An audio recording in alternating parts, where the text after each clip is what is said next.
Every great man who ever lived was nearly destroyed by a woman, not by war, not by poverty, not by enemy armies or political betrayal, no, by something far more ancient, far more primal, something that doesn't announce itself with thunder or flames, but with soft skin, inviting eyes, and a whisper that sounds like paradise, but leads straight to purgatory. You clicked on this video for a reason, and I think we both know what that reason is. You felt it, haven't you? That strange, almost magnetic pull toward temptation that seems to find you specifically. That recurring test that shows up just when you're building something, just when you're finally getting your life together, just when you're about to break through. And you've asked yourself the question that haunts every ambitious man at 3am. Why me? Why does this keep happening to me? Here's what nobody's told you. It's not a flaw. It's not weakness. And it's definitely not random. What if I told you that lust doesn't target broken men?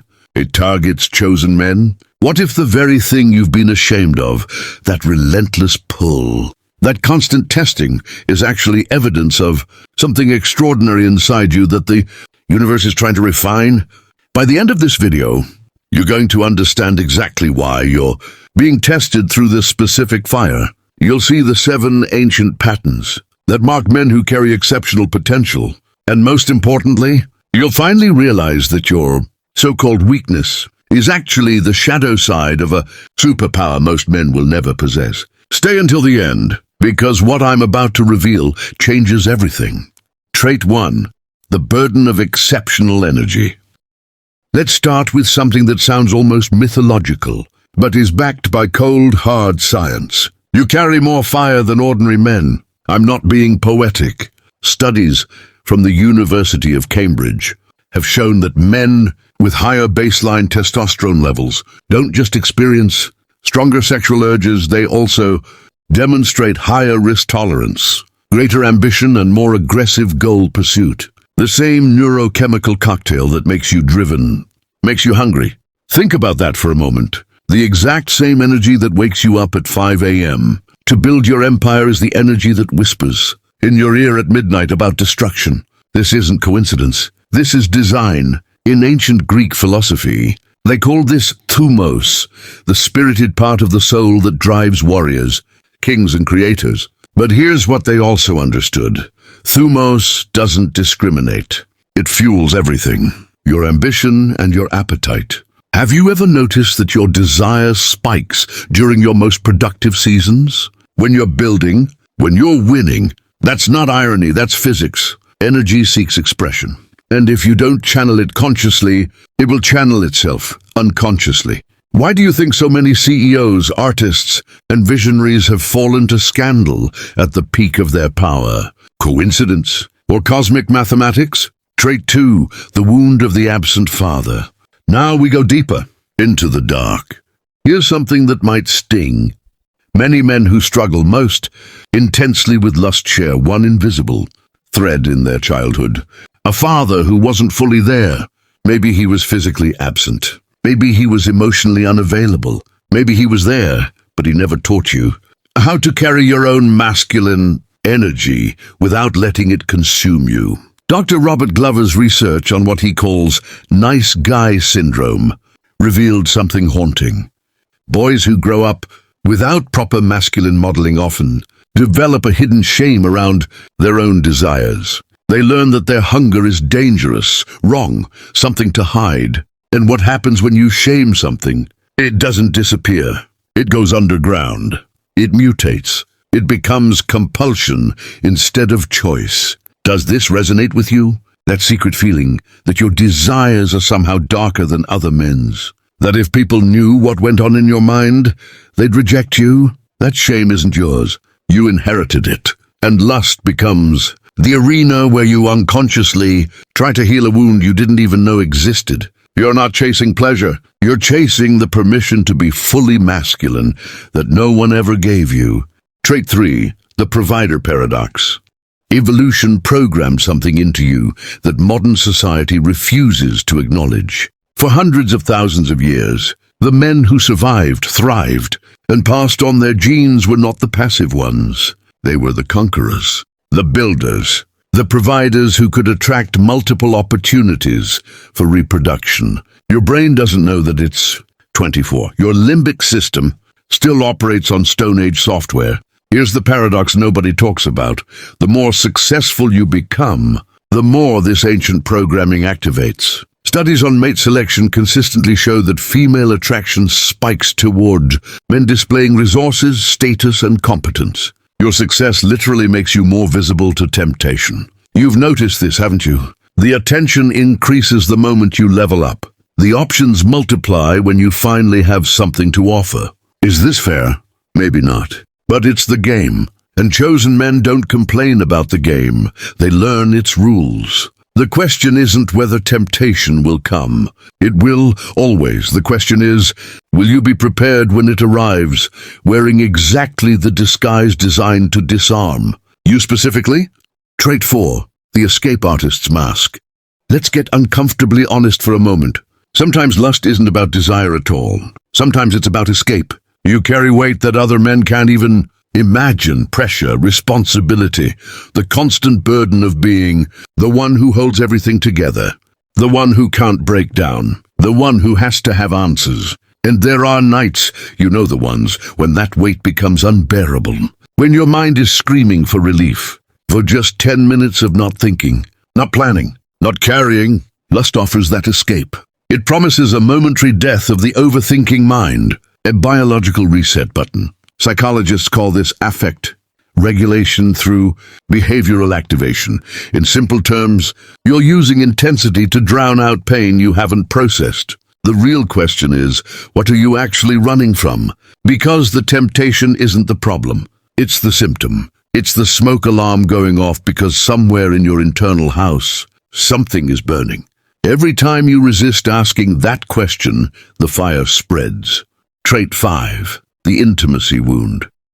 Here's a pattern I've seen destroy exceptional men over and over again. They can build companies. They can command rooms. They can achieve things that ordinary people only dream about, but they cannot be truly seen. Somewhere in your past, vulnerability became dangerous. Maybe you opened up and got mocked. Maybe you loved and got abandoned. Maybe you learned that showing your real self was the fastest path to rejection. So you armored up. You became capable, impressive, untouchable. But here's the brutal truth. That armor that protects you from pain also blocks you from real connection. And lust becomes a counterfeit intimacy, a way to experience closeness without the terrifying risk of being actually known. Dr. Patrick Carnes, who spent decades studying compulsive behavior, found that the majority of men caught in cycles of lust weren't actually seeking physical release. They were seeking attachment, connection without vulnerability. You're not broken. You're brilliant. You found a survival strategy, but the strategy that saved you at 15 is now suffocating you at 35. What protected the boy is now imprisoning the man. Trait 6, the Saboteur protocol. This one is going to hurt, but you need to hear it. Some part of you doesn't believe you deserve the life you're building. I know, you'd never say that out loud. Consciously, you're all ambition and drive. But the subconscious mind operates on different programming. Older programming written in childhood by people who may not have had your best interests at heart. And this subconscious saboteur has a favorite tool, self-destruction disguised as pleasure. Notice the timing. Really notice it. When does the temptation hit hardest? Right before the breakthrough. Right after the victory. Right when you're about to receive something good. This isn't random. This is an internal protection mechanism gone haywire. A part of you learned that good things get taken away, that success leads to punishment, that visibility makes you a target, so it destroys first, beats life to the punch. At least this way, you're in control of your own downfall. Psychologists call this the upper limit. Problem: we each have an internal thermostat for how much success, love, and happiness we'll allow ourselves to experience. Go above that limit, and the subconscious pulls emergency brakes, often through lust, often through the one decision that could unravel everything you've worked for. Trait 7, the test of thrones. And now we arrive at the deepest truth. Every kingdom requires a king who can rule himself before he rules anything else. Look at history. Look at mythology. Look at every story humanity has ever told about great men rising to power. What's the recurring test? What's the trial that separates the legends from the forgotten? Mastery over the flesh. From Samson to King David, to modern icons who built empires and burned them down, the pattern is undeniable. Lust isn't just a random biological urge for chosen men. It's a qualifying examination. Think about it this way. You want power. You want influence. You want to lead people, build legacies, change the world. The universe needs to know. Can you be trusted? Can you hold fire without getting burned? Can you be surrounded by opportunity and still choose correctly? Can you delay gratification when every cell in your body screams for immediate consumption? Because if you can't govern your own body, you have absolutely no business governing anything else. This is why the test keeps coming, not to destroy you, to promote you. Every time you pass, you prove you're ready for the next level. Every time you fail, you reveal there's still work to be done. But now I have to warn you about something, because everything I've just told you carries a dangerous shadow side. You see, understanding that you're being tested can become its own trap. Some men hear this message and use it to spiritualize their compulsion. They tell themselves they're special while continuing the same destructive cycles. They wear their struggle like a badge of honor instead of actually doing the work to overcome it. Let me be very clear. Recognition is not transformation. And there's something else, something darker, the loneliness. When you operate on this level, when you see patterns others miss, when you feel pulls others don't experience, when you carry burdens others can't imagine, you become increasingly isolated. You can't explain yourself to ordinary people. They don't have the framework. They'd look at you like you're speaking a foreign language. So you suffer in silence. You fight invisible wars. And sometimes that isolation itself becomes the trigger that pushes you back toward the very temptation you're trying to escape. The enemy isn't the external temptation. It's the internal isolation. And if you're not careful, if you stay trapped in your own head without guidance, without brotherhood, without systems designed for men like you, this very knowledge becomes a prison instead of a key. I've seen brilliant men fall, not because they didn't understand the test, but because they tried to pass it completely alone. Don't make that mistake. So where does this leave you? Right now, in this moment, you have a choice. You can click away, feel understood for a few minutes, and return to the same cycles that brought you here. Most men will.